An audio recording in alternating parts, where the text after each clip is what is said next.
The cruel innkeeper sneers as the mountain man bargains for a horse. A heavy young woman bursts from the shadows, shattering the silence. "Buy me instead of the horse," she pleads, her voice trembling with raw desperation. Her very survival hangs by a thread. But what the silent bear sees in her eyes changes everything forever. The Old West rarely offered kindness, and for those who did not fit its brutal mold, it reserved its most cutting contempt. Broken Copper was precisely such a place, a miserable way station where the promise of civility withered long before dusk. Here, shadows clung to every corner, and whispers of past injustices hung heavy in the perpetually dusty air. Ilara had known no other life. Her sturdy, almost formidable build, which in another time might have been hailed as a gift of strength, was here deemed a burden, an aesthetic flaw in a world obsessed with slender grace. She was relegated to the kitchen's sweaty confines, her days a monotonous cycle of scrubbing, lifting and enduring the veiled sneers of the townspeople. Her powerful hands, capable of splitting firewood with a single swing, were more often used to scour stubborn pots, their true potential unseen, unappreciated. Bartolomeu, the tavern keeper and de facto owner of everything that moved in Broken Copper, regarded Ilara with a cold, dismissive eye. To him, she was simply another piece of property, albeit a damaged one, whose worth was measured only by the labor she could provide for his meager returns. Her days were a symphony of small humiliations, a deliberately sharp word, a scoffing laugh when she stumbled, the cruel nickname whispered just loud enough for her to hear. Each slight chipped away at her spirit, leaving behind a hollow echo where hope once resided. Yet beneath the layers of weariness, a stubborn ember still glowed within Ilara. It was a quiet defiance, a refusal to completely extinguish her inner light, fueled by a deep-seated belief that there had to be more than this existence, more than endless toil and endless scorn. The air, usually thick with the smell of stale ale and human desperation, shifted subtly the day the man of the mountain descended. Whispers preceded him, tales of a silent giant, a recluse known only as Urso, who lived deep within the unforgiving embrace of the Sierra Nevada. He was a myth made flesh, his infrequent appearances in town marked by a stillness that was unnerving to the boisterous residents. He walked with the measured pace of one who understood the wilderness, his gaze unburdened by the trivialities that consumed the townsfolk. His purpose in Broken Copper was simple: to acquire a sturdy packhorse and essential supplies to brave the impending winter, a season that often claimed those unprepared. As Urso entered Bartolomeu's trading post, which doubled as the tavern, a hush fell over the room, thick and immediate. He was a towering figure, his beard frosted with the faint kiss of high mountain air, his movements economical and deliberate. He spoke little, his voice a low rumble, demanding a robust animal, one capable of carrying a heavy load over treacherous terrain. Bartolomeu, a man who savored power and control, met Urso's directness with his usual cunning, attempting to inflate prices, testing the mountain man's resolve. The scene unfolded as a familiar dance of commerce and manipulation, but for Ilara, watching from the shadowed archway of the kitchen, it was something far more. Ilara, usually invisible in the grand scheme of things, observed Urso with an intensity born of a flickering, desperate hope. She saw not just the brute strength or the formidable presence, but something else in his eyes, a profound loneliness perhaps, or a silent understanding of the harshness of existence that resonated deep within her own guarded soul. There was an unspoken code in his bearing, an integrity that seemed alien to the grasping nature of Broken Copper. He did not engage in the town's petty dramas. He merely sought what he needed and intended to return to his silent domain. This quiet strength, this independence from the judgments of others, stirred something primal within Ilara, a forgotten echo of her own potential. She recognized a kindred spirit, perhaps, in the man who lived beyond the reach of society's cruel hand. He sought strength and utility in a horse, a beast of burden. But Ilara knew she was more. She carried within her not just physical power, but a keen intellect, an untaught wisdom of survival gleaned from years of hardship and a fierce, unyielding will to simply exist with dignity. She understood the true value of resilience, a lesson the pampered townsfolk of Broken Copper had never had to learn. The negotiations between Urso and Bartolomeo dragged on, each word a slow turn of the screw, the fate of a beast hanging in the balance. But for Ilara, it was more than a horse. It was her very future, a fleeting window to escape a life that was slowly crushing her spirit. As Bartolomeo's laughter, sharp and derisive, echoed through the room at some particularly outrageous offer, Ilara felt a surge of adrenaline, cold and clear. This was it, the moment. A decision, stark and terrifying, solidified in her heart. She took a deep, shaky breath, her gaze fixed on the mountain man, and stepped out of the shadows, ready to offer the one thing she truly possessed, her own self. The words hung in the stale air of the tavern, a raw, desperate offering that silenced the usual din of clanking mugs and cynical laughter. "Buy me instead of the horse." Ilara's voice, though tinged with the tremolo of fear, carried a surprising conviction, born of years of quiet suffering and the sudden blazing fire of defiance. Every eye in the room turned, not just to her, but to the formidable figure of the man of the mountain. A gasp rippled through the small crowd, followed by a sudden, expectant hush. It was an audacious plea, a challenge to the very fabric of their societal norms, an act that could either doom her or liberate her. For Ilara, there was no other path. This moment was the precipice of her existence. Her heart hammered against her ribs, a frantic drumbeat against the silence, yet a strange calm settled over her. She had shed the last vestiges of shame, the humiliation she had known her entire life, the cold disdain of the villagers, now fueled a fierce resolve. Her gaze, unwavering, met Urso's. She knew what they saw, a robust, almost ungainly woman whose strength was mocked, whose presence was tolerated. But she also knew what she carried within her, a spirit forged in hardship, a mind quick to observe, and hands capable of labor far beyond what any animal could offer. Her very desperation had sharpened her senses, allowing her to see the opportunity where others saw only madness. Ilara spoke then, her voice gaining strength, not pleading now, but laying out her terms, her value. She promised him loyalty, a tireless work ethic, and an intelligence that no beast could ever possess. She would clean his isolated cabin, transforming it from a mere shelter into a habitable home. She would cook, not just simple fare, but nourishing meals that would sustain him through the long, unforgiving winters. She would tend his traps, learning the intricate ways of the wilderness and keep his valley dwelling in order. She was not asking for charity, but offering a transaction, a voluntary servitude in exchange for the one thing she craved above all else: escape from the suffocating cruelty of Bartolomeo and his sneering entourage. She was, in essence, offering herself as a living, breathing testament to utility, a slave willing to pay her price in sweat and unwavering effort for the mere chance at dignity. Bartolomeo, finally recovering from his shock, let out a harsh, braying laugh that sliced through the tension. He saw only an opportunity to further exploit, to twist this desperate plea into a grotesque spectacle. Her? Useful, he sneered, his eyes glinting with malice. He spat on the floor, his contempt palpable. "This damaged goods, this clumsy oaf? She'll eat you out of house and home, mountain man. But if you're so keen on the idea," he continued, a cruel smile spreading across his face, "she'll cost you double the price of the finest packhorse and then some. A small sum for the trouble she'll be, I'd say." The crowd murmured, a mix of fascination and morbid curiosity. They watched, spellbound, as Bartolomeo laid bare the worthlessness they had always assigned to Ilara. Urso, however, did not flinch. He remained silent, his eyes like deep-set stones, fixed on Ilara.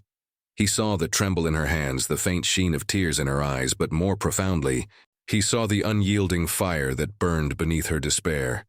He had lived too long in the unforgiving solitude of the high mountains not to recognize true resilience. The wilderness, his silent teacher, had shown him that strength was not always in brute force, but often in the stubborn will to survive, in the quiet determination to face down an overwhelming world. He saw beyond the weight, beyond the imposed shame, to the untamed spirit that society sought to crush. He was a man of the wild, and its harsh lessons had etched an uncompromising moral code upon his soul, a deep reverence for the raw, unvarnished truth of survival. He did not seek a companion, nor did he crave a mere servant. He sought a quiet justice, an unspoken balance that nature itself demanded. There was something in Alara's eyes that spoke to his own solitary existence, a shared understanding of being an outcast, of having to carve out one's own place against formidable odds. It was not a romantic yearning, but a profound recognition of a kindred struggle. His gaze shifted from Alara to Bartolomeu, a slow, deliberate movement that held a chilling undercurrent of disdain. There was no negotiation, no haggling, no outward show of emotion. The mountain man simply reached into his worn leather pouch, drawing forth a significant stack of coin. The coins clinked softly as he counted them out, placing them deliberately on the counter.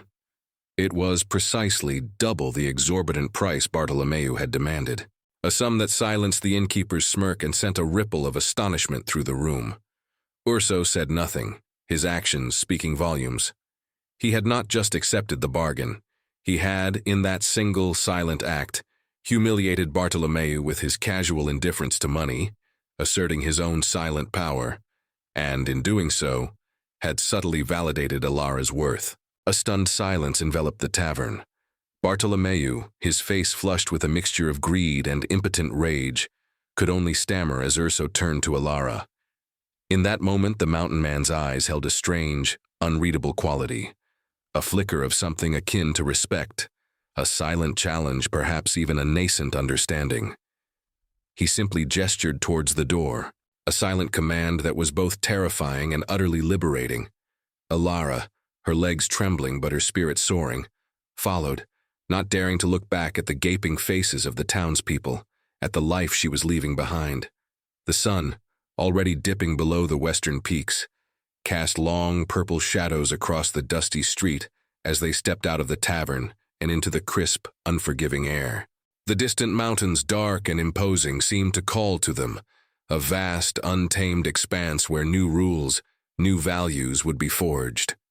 As she took her first step away from broken copper, Alara felt a chill that was not entirely from the evening air, but from the sudden, stark realization that she had just crossed an irreversible threshold, casting herself entirely into the unknown, bound for a destiny as vast and wild as the mountains themselves.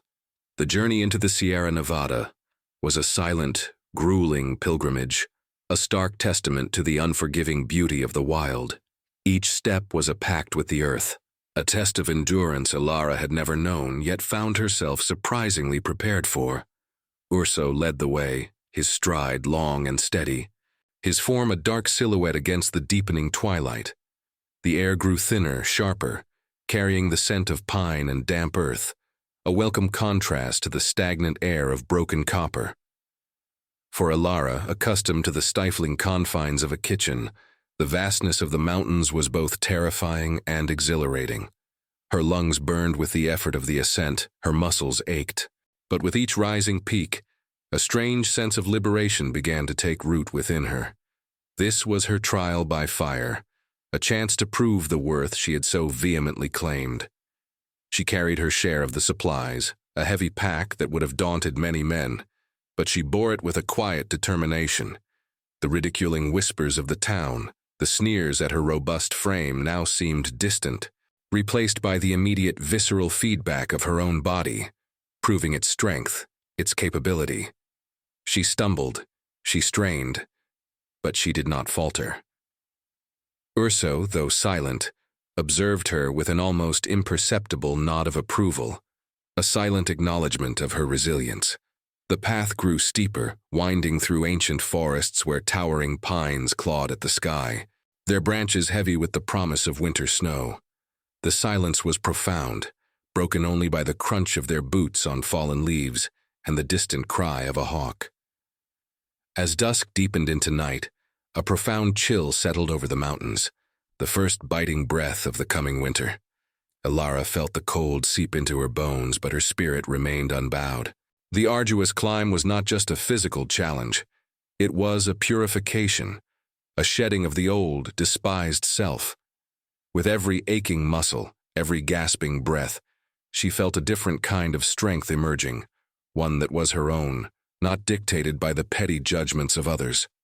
She had traded one master for another, perhaps, but this new master was the mountain itself, impartial and demanding, but utterly without malice. Finally, as a sliver of moon began to peek through the canopy, a faint wisp of smoke curled upwards in the distance, a beacon in the vast wilderness. Urso led her through a narrow, almost hidden path, until a sturdy cabin, nestled amidst a cluster of ancient firs, came into view. It was a humble dwelling, built for function and survival, its rough-hewn timbers blending seamlessly with the surrounding landscape. This was the new world Elara had bargained for, a sanctuary carved out of the raw wilderness. The interior of the cabin, revealed by the flickering light of a single oil lamp Urso lit, was sparse, practical, and meticulously kept. Tools hung in orderly rows, furs lay stacked for warmth, and a stone hearth stood ready to ward off the encroaching cold. The air, though still, carried the faint, comforting scent of wood smoke and dried herbs. Elara had expected roughness, perhaps even squalor, but found instead a quiet order, a testament to its inhabitants' self-reliance. It was a place where every item had a purpose, where survival was not just a goal, but a way of life. The initial interaction within these walls was as tense and silent as their journey. Urso gestured to a small corner of the cabin where a bedroll lay. His voice, a low rumble, broke the silence. He informed her, succinctly, that she would have her own space and that her word, once given, would be her bond. There was no warmth in his tone, no welcoming gesture, but neither was there any of the contempt she had grown accustomed to. He was a man of few words, and his actions were direct, unambiguous. She was a refugee, he a recluse. Their alliance was born of necessity, not sentiment. Elara, acutely aware of her precarious position, searched his face for any hint of emotion, any sign of what he truly thought of her. His eyes, though shadowed, held a fierce intelligence, a watchful wariness, but also a deep, almost ancient understanding of the world. She realized then that he saw her not as damaged goods, but simply as another element in his harsh, ordered world, one that had promised utility. His hesitation to let her into his solitary domain was clear. His life was a finely tuned machine of self-sufficiency, and she was an unexpected, potentially disruptive cog. As Urso rekindled the embers in the hearth, bringing a much-needed warmth to the cabin, Elara observed the small details of his life. A meticulously carved wooden bird sat on a shelf, its delicate form strangely at odds with the ruggedness of its surroundings. Near it lay a small, worn, leather-bound book, its pages dog-eared, suggesting a mind that, despite its isolation, still sought knowledge and perhaps beauty. These subtle elements hinted at layers beneath the stoic exterior of the mountain man, a past, perhaps, that mirrored her own in its quiet complexity. It was a glimpse into a hidden world, one that suggested Urso's life was not merely about survival, but about something deeper, something cultivated in the silence. The fire crackled, casting dancing shadows on the cabin walls, illuminating the rough-hewn beams and the worn faces of the two occupants. Urso finally turned to her, his voice low, almost a murmur against the sounds of the night wind rustling through the pines outside. He stated his condition, the unspoken price of her sanctuary. He had paid for her, yes, but her continued presence, her safety within his walls, would be earned. He was not offering comfort, he made clear, but a harsh reprieve, a place where survival was paramount and where usefulness was the highest currency. The mountain demanded work, unrelenting effort, and unwavering respect for its ancient, immutable rules.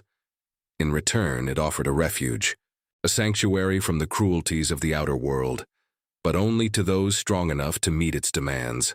Elara was no longer the subject of Bartolomeu's scorn, but a new supplicant to the mountain's impartial justice, her fate now entirely in her own hands. bound by the unwritten laws of this wild, isolated domain.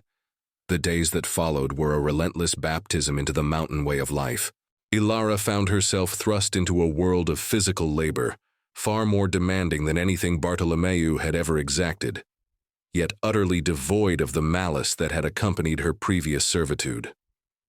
Urso's expectations were clear, his instructions concise and practical. He taught her the rhythm of chopping wood, the precise angle of the axe, the way the blade should bite into the grain of an ancient pine.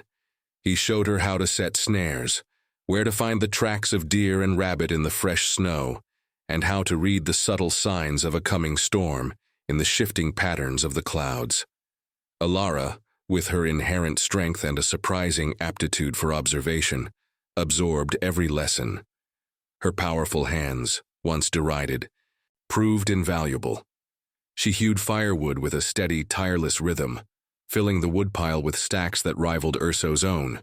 She learned to mend furs, stitching with a dexterity that belied her large hands, her stitches tight and true, reinforcing the worn places that kept the bitter mountain cold at bay. The silent wilderness demanded competence, and Ilara delivered, surprising even herself with her burgeoning skills. The fear that had initially gripped her began to recede, replaced by a growing confidence, a quiet pride in her own capabilities.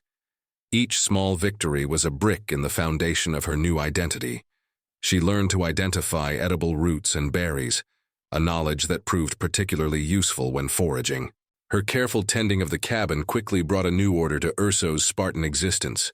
She cleaned, organized, and with a touch of ingenuity, found ways to maximize the warmth from the stone hearth, making the small space feel less like a survival outpost and more like a shelter from the harsh world outside. The scent of cooking game, seasoned with wild herbs she learned to gather, replaced the raw smell of pine and cold stone, infusing the air with a subtle domestic warmth. Urso, though still a man of few words, would often find a hot meal waiting for him after a long day of trapping, a silent acknowledgement of her growing importance to their shared life. He watched her, his keen eyes missing nothing. He saw the methodical way she swept the floor, the care she took in sharpening a knife, the quiet satisfaction in her posture as she hung fresh-washed furs to dry. He began to witness a side of Ilara that the villagers of Broken Copper had never cared to look for, a depth of character and an intuitive understanding of her surroundings. Her natural resilience, which he had glimpsed in her desperate plea, was now unfolding before him, transforming his solitary existence in ways he had not anticipated. The true transformation, however, was not just in her practical skills, but in the subtle alchemy she worked upon the cabin itself. What had been merely a shelter, a fortress against the elements, began to soften, to hum with a new, gentle energy. Ilara's presence, her quiet movements, her small acts of domesticity, infused the rough-hewn timbers with a warmth that went beyond the roaring fire. She introduced a sense of home, not just a place to survive, but a sanctuary, a haven from the relentless demands of the wild. Her ability to mend torn cloth, to fashion simple poultices from gathered herbs to bring a semblance of order and comfort, proved to be her most potent skill, one that Urso, in his rugged self-reliance, had long neglected. She was not merely a worker, she was a creator of warmth, a weaver of comfort. This transformation was not lost on Urso. He had expected a beast of burden, a tireless worker. He had found instead a partner, a quiet force that was slowly, subtly reshaping his existence. He found himself leaving a larger portion of the day's hunt for her, a gesture that spoke more than words ever could. He even found himself sharing small details of his day, tales of tracks in the snow or the cunning of a fox, a quiet companionship growing between them. Yet this fragile peace, this blossoming partnership, could not last forever undisturbed. As the first true blizzard of the season howled down from the peaks, blanketing the cabin in a thick shroud of white, their newfound routine was shattered. One frigid morning, as Urso prepared to check his distant trap lines, a sharp, unnerving crack echoed from the ancient gnarled oak that stood sentinel near the cabin. It was an ominous sound, a warning, A thick branch heavy with snow and weakened by age hung precariously, threatening to crash down upon their precious woodpile, their lifeline for the coming winter. Urso's face, usually impassive, tightened with concern. It was a challenge, a test from the mountain itself, one that required immediate, dangerous action. The wind shrieked, swirling snow around them, a brutal reminder that the wilderness, though beautiful, remained an unyielding master. The precarious branch of the ancient oak, laden with a fresh, heavy mantle of snow, loomed like a silent, white-coated serpent, threatening to crush the meticulously stacked woodpile, their precious lifeline for the brutal winter ahead. The blizzard had intensified overnight, transforming the mountain into a howling, white-out world. Urso, his face etched with grim determination, knew the danger. To fell the branch in such conditions was a perilous task. A single miscalculation could mean disaster, trapping them beneath a mountain of timber and snow. He began to don his heavy coat, preparing to face the fury of the storm, his usual methods of brute strength and seasoned experience his only allies. But Alara, watching him, felt a different kind of urgency. Her time in broken copper, while steeped in humiliation, had also given her an unexpected wisdom. She had learned to observe, to assess risks from the sidelines, to see patterns others missed. The weight of the snow, the specific angle of the branch, the way the wind caught it, she saw it all with a clarity born of an instinct for survival. "The axe alone will not serve," she stated, her voice calm amidst the howl of the wind. "It will tear, not guide." Urso paused, his hand on the cabin door, turning to look at her, a flicker of surprise in his eyes. Alara then proposed a plan, a daring one that relied not on raw force, but on precise, calculated effort. She suggested using ropes, carefully secured to other sturdy trees, to guide the fall of the branch, allowing them to control its descent and prevent it from damaging the woodpile. It was a method born of cleverness rather than strength, a subtle manipulation of the elements. Urso, though initially skeptical, saw the logic in her words, the clear-eyed assessment of the situation. Her knowledge of knot tying, honed from years of securing loads and mending fishing nets, would be crucial. Together, they faced the blizzard. The wind whipped their faces, stinging their eyes with icy pellets. Alara, despite the brutal cold, worked with a tireless focus, her gloved hands expertly looping thick ropes around the ancient trunks, her powerful frame anchoring them against the furious gusts. Urso, his strength undeniable, positioned himself to make the precise cuts with his axe. But it was Alara's strategic placement of the ropes, her constant shouts of adjustment over the wind's roar, that truly guided the operation.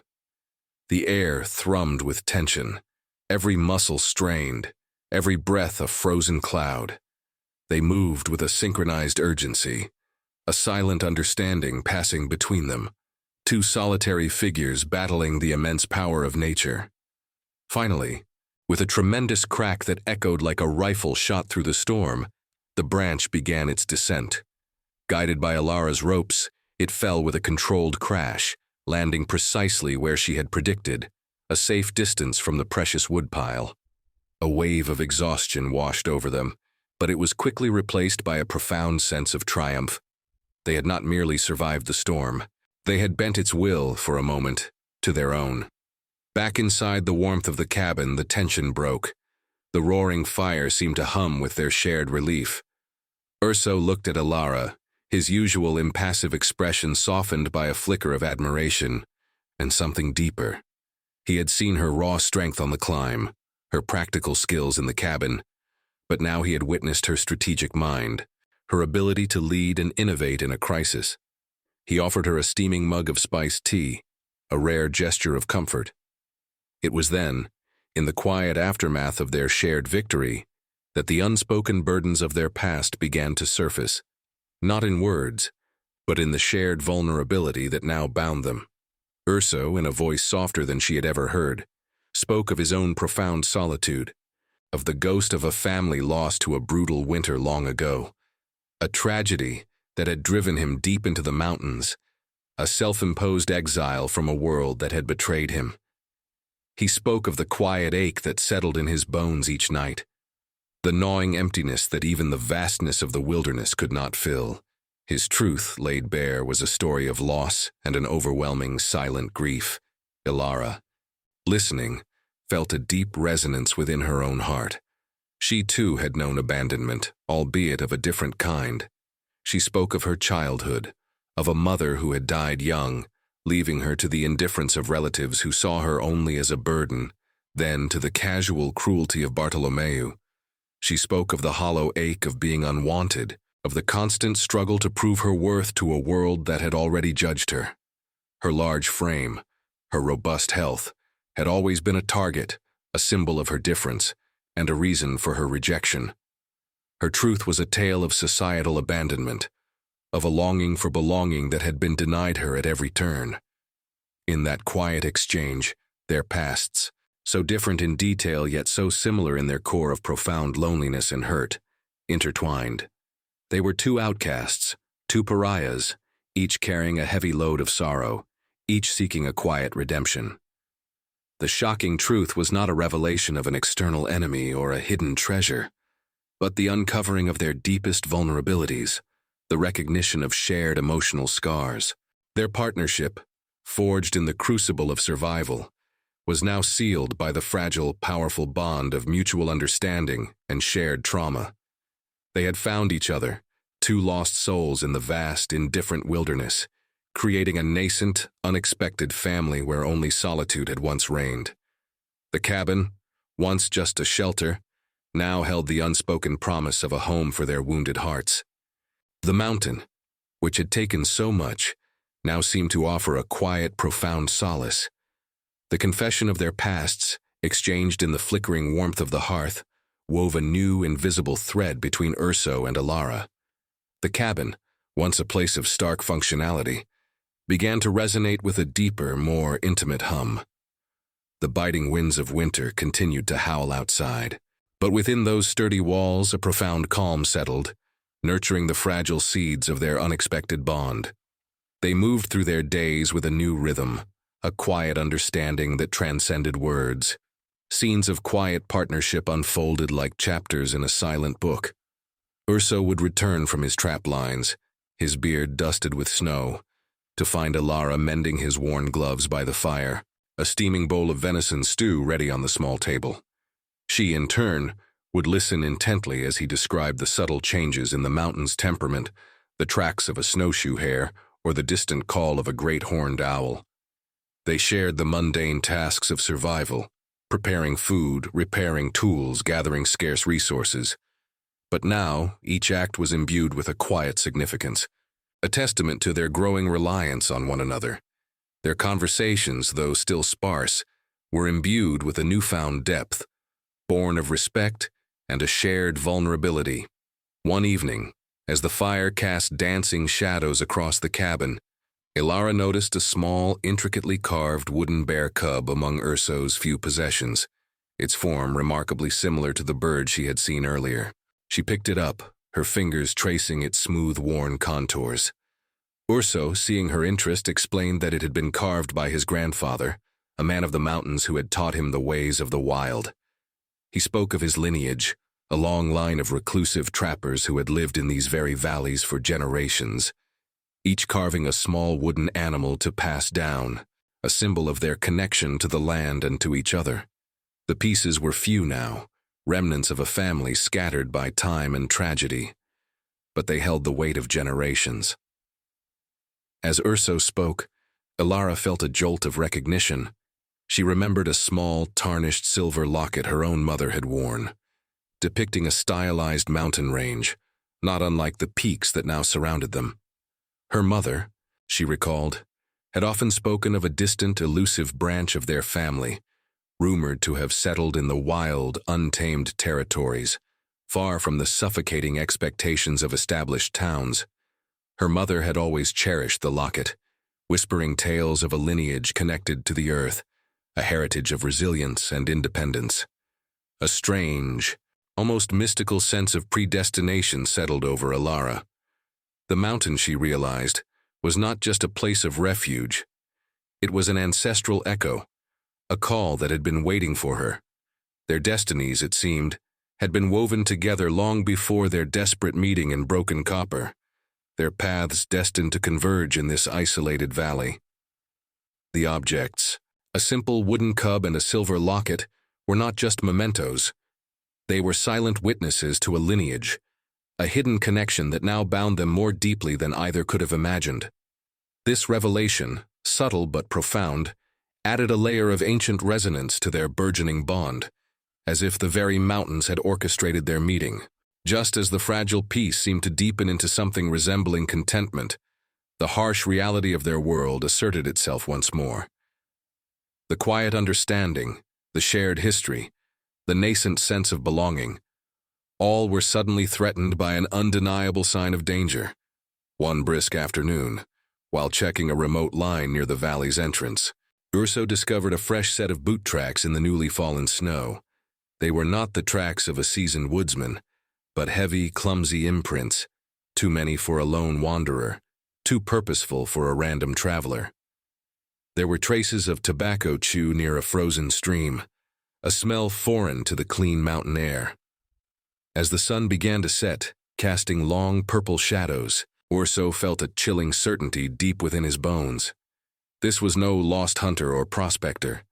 These were tracks of men from the lowlands, men who had no respect for the wilderness, men who often brought violence and chaos in their wake.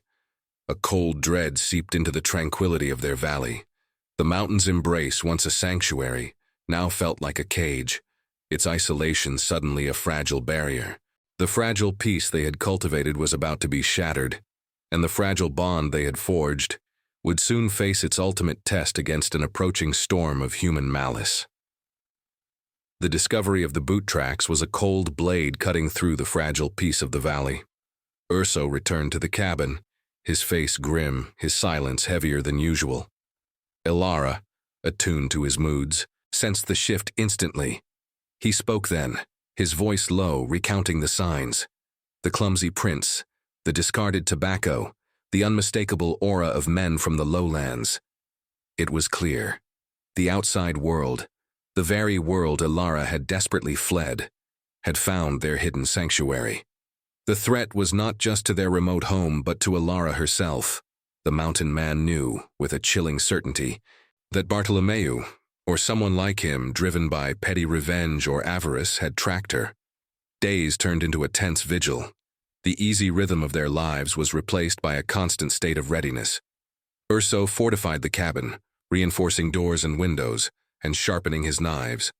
He taught Ilara how to load his rifle, how to conserve ammunition, and how to move through the forest unseen.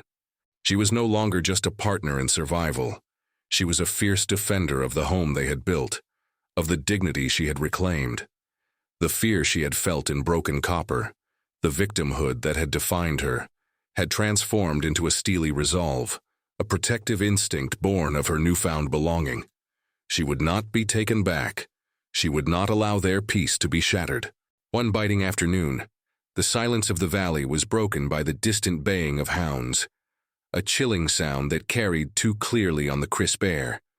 Soon, rough guttural shouts followed, drawing closer with each passing minute. The hunters had arrived. Urso and Ilara watched from a hidden vantage point as a small group of men, led by a wiry, cruel-faced figure Ilara recognized as Bartolomeu's most brutal enforcer, emerged from the tree line. They were not here for game, they were here for her. Their numbers were few, but their intent was clear, their faces etched with the kind of malice Ilara knew all too well. The enforcer, a man named Silas, shouted Ilara's name, his voice mocking, demanding she reveal herself. He carried a heavy rifle and spoke with an air of absolute entitlement, treating her as property to be retrieved. He claimed she was a runaway, a thief, spinning a web of lies that would justify any action he took. He made it clear that Urso, the formidable man of the mountain, was simply in the way, a temporary obstacle to their rightful claim. Bartolomeu, he sneered, wanted his property back, and was willing to pay handsomely for her return. A chilling twist, however, lay beneath Silas's bluster. As he surveyed the isolated cabin, His eyes glinted with an ambition that went beyond mere retrieval.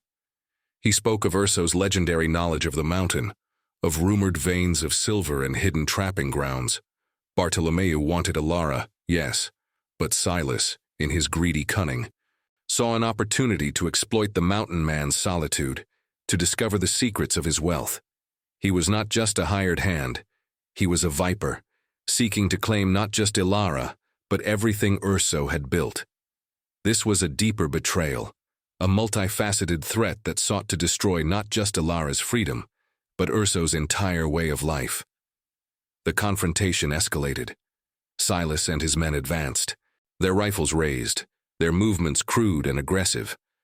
Urso, a silent sentinel, stood firm, his own rifle steady, a protective barrier before his home. He was prepared to defend their sanctuary to his last breath, his loyalty to Alara absolute. But Alara, observing the glint in Silas's eyes, the way he lingered on the mention of wealth, understood the true scope of the danger. She knew that any open conflict would mean bloodshed, and even if Urso prevailed, their peaceful existence would be shattered forever.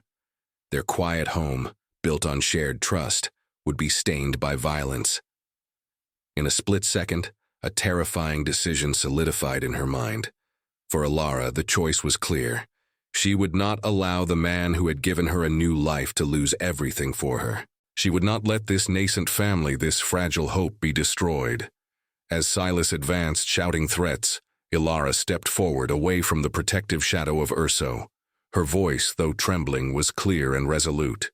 She announced that she would go with them, offering herself as the prize, the means to end the confrontation without further bloodshed.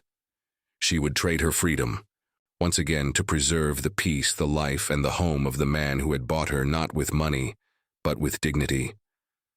She offered herself as a sacrifice, placing herself in mortal peril, to gain time, to save Urso and the fragile sanctuary they had forged together. The wind howled around them, a mournful cry echoing her desperate choice. Alara's decision, a self-sacrificing leap into the unknown, sent a wave of shock through the tense tableau. Urso, his rifle still aimed, let out a guttural roar, stepping forward, his protective instincts raging. But Alara held up a hand, a silent plea for him to stay his ground. Silas, smirking, saw her surrender as a victory, a testament to his own cunning. He believed he had won, acquiring both the runaway property and a potential pathway to Urso's mountain secrets. His men, rough and eager, seized Alara, roughly binding her wrists and dragging her away from the cabin. She cast one last, lingering look at Urso, her eyes conveying a silent message of defiance and a promise of return. The journey back down the mountain was a brutal ordeal. Silas and his men were careless, their grip on Alara harsh. They forced her to march through deep snow, their taunts echoing through the frigid air. But Alara, though her body ached, found a strange reservoir of strength within her. She was not the same broken woman they remembered. The mountain had forged her, tempered her spirit. She absorbed every detail of their route, the landmarks, the sounds, the very feel of the earth beneath her feet. She was observing, calculating, a silent strategist in chains. They eventually reached a dilapidated hunting lodge lower down the mountain, a crude shelter they intended to use as their base before returning to Broken Copper. Silas, confident in his capture, relaxed his guard, celebrating with his men. They spoke loudly, their voices carrying through the thin walls, revealing their true intentions, not just to return Alara, but to exploit Urso's knowledge of the mountain, to force him to reveal his trapping grounds and any hidden veins of ore. Alara listened, her heart cold with a protective fury. They intended to destroy Urso's life, his sanctuary, everything he held dear. As night fell and the men, dulled by drink, drifted into a heavy sleep, Alara put her plan into motion. Her hands, though bound, were strong. She worked meticulously, using a jagged edge of an abandoned trap she had spotted to slowly, painfully, fray the ropes. Her mind raced, remembering the lessons Urso had taught her: stealth, patience, the art of using one's surroundings. The rough texture of the rope against her skin was a constant reminder of her captivity, but also a motivator, pushing her onward. Just as the last strand of rope gave way, a shadow moved at the edge of the lodge. It was Urso, a silent apparition, his eyes burning with a fierce protective fire. He had followed their trail, moving with the preternatural quiet of a seasoned tracker, his presence as natural to the mountain as the pines themselves. He had not abandoned her. His arrival was not a violent charge, but a strategic infiltration, a testament to his mastery of the wilderness. The confrontation was swift and decisive. Urso did not engage in a wild brawl. Instead, he used the elements against them. He had gathered a supply of dried, acrid mountain herbs, which he tossed into the smoldering fire within the lodge. The pungent smoke, thick and disorienting, immediately filled the cramped space, rousing Silas and his men in a coughing, confused frenzy. As they stumbled out into the frigid night air, blinded and disoriented, Alara, now free, was there.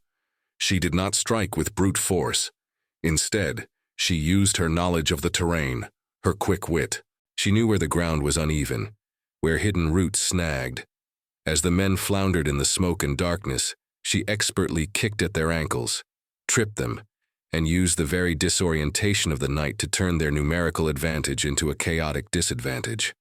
One by one, Silas's men fell, tangled in their own clumsiness, temporarily incapacitated. Urso, moving like a phantom, disarmed them, securing their rifles and ensuring they were no longer a threat. Silas, however, was not so easily defeated. He lunged at Alara, fueled by rage and a desire for retribution. But Alara was ready. She used her robust frame, not as a weakness, but as a solid anchor. As Silas came at her, she sidestepped, allowing his own momentum to carry him forward, directly into a thick, low-hanging branch that sent him sprawling into a snowdrift. Urso was there in an instant, not to injure, but to disarm and render him immobile. There was no killing, no unnecessary violence, but a decisive, strategic neutralization. The defeat of the threat was not a triumph of brute force, but of intelligence, resilience, and the power of their combined complementary strengths. Urso and Alara stood together, the dawn breaking over the mountains, casting a golden glow on the vanquished men. They had shown mercy where none had been offered, outsmarting their captors instead of slaughtering them. As they turned to leave, leaving Silas and his men bound but unharmed for the eventual journey back to Broken Copper, a small detail caught Alara's eye. One of Silas's men, a younger, more impressionable one, had managed to slip away during the chaos. He had vanished into the pre-dawn gloom, leaving behind only the faintest tracks. The main threat was overcome, but a tiny thread of loose ends remained. A quiet whisper that the world outside their sanctuary would always hold unknown dangers, that their peace, though hard-won, would forever require vigilance. Their victory was complete, but the wilderness, their silent witness, reminded them that the struggle for true peace was never truly over. The confrontation at the hunting lodge marked a definitive end to Alara's past and a powerful beginning for her future. The return to the mountain valley was not just a retreat, but a triumphant homecoming, a testament to their combined strength and unwavering loyalty. Urso and Alara walked side by side, no longer just a mountain man and his rescued ward, but partners, equals, their bond forged in the crucible of shared adversity. The cabin, once a solitary refuge, now pulsed with the quiet, vibrant energy of a true home. 9 months later, the valley had shed its winter cloak, bursting forth in a riot of spring wildflowers and the promise of new life. The small cabin, nestled amidst the towering pines, still stood as a beacon of hard-won peace, but its interior had been utterly transformed. It was warmer, brighter, filled with the subtle aroma of dried herbs and freshly baked bread. On a small, handcrafted cradle near the hearth, a tiny bundle stirred, the soft cooing of an infant filling the space with an entirely new kind of music. Alara, her face radiating a quiet contentment, rocked the cradle gently, her hands, once calloused by toil, now tending with an exquisite tenderness. Urso, no longer a solitary figure, sat beside her, his usually stern features softened by a profound peace, his gaze fixed on the tiny face of their son. born just a few weeks prior. The mountain man, once a recluse defined by loss, now found his life overflowing with a love he had never dared to hope for. Ilara, the woman once deemed damaged goods, had not only found her dignity, but had become the anchor of a new family, a creator of life and warmth in a world that had once offered her only coldness. The cabin, which had been a haven for one, was now a vibrant home for three, a testament to resilience, mutual respect, and the profound power of found family. A final, poignant revelation unfolded in the quiet moments of their new life.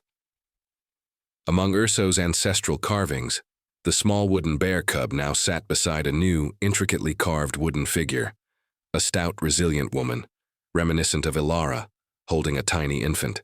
As Ilara held the wooden cub and the locket depicting the mountain range, she felt a profound connection to the land and to a lineage far older than she had ever known. Urso, seeing her contemplation, explained that his grandfather, the original carver, had been known not just for his trapping skills but for his uncanny ability to find safe passage for those fleeing hardship. The mountain, it seemed, had always been a sanctuary, guided by his family's unspoken code of protection. Her own mother's locket, with its mountain motif, now held a deeper meaning, a whisper from the past, indicating that her lineage, too, carried a hidden connection to these protective mountains, a bloodline perhaps destined to find its way back to this very valley.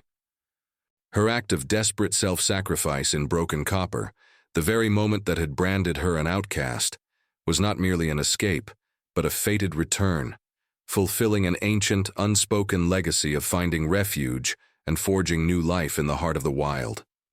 The world beyond their valley continued its endless churn of ambition and indifference. Bartolomeu and Broken Copper, trapped in their own cycle of small-mindedness, remained unaware of the blossoming life they had inadvertently sparked. But here, in the vast indifferent embrace of the Sierra Nevada, Urso and Ilara had built something immutable.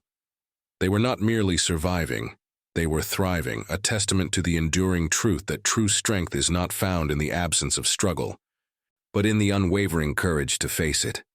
Family, they had learned, was not defined by blood alone, but by the fierce loyalty forged in shared trials, by the quiet acts of protection, and by the profound love that transforms a harsh refuge into a cherished home. The mountain, their silent witness, watched over them, a timeless reminder that the deepest peace is often found in the wildest places, and that dignity, once claimed, can never truly be taken away. Their story was a powerful, quiet song of belonging, a testament that the most profound human connections blossom not in comfort, but in the unyielding crucible of the wilderness. Did you enjoy this journey? Tell us from what corner of the world you're watching this story from. Leave your comment, and to make sure you don't miss the next adventure, subscribe to the channel.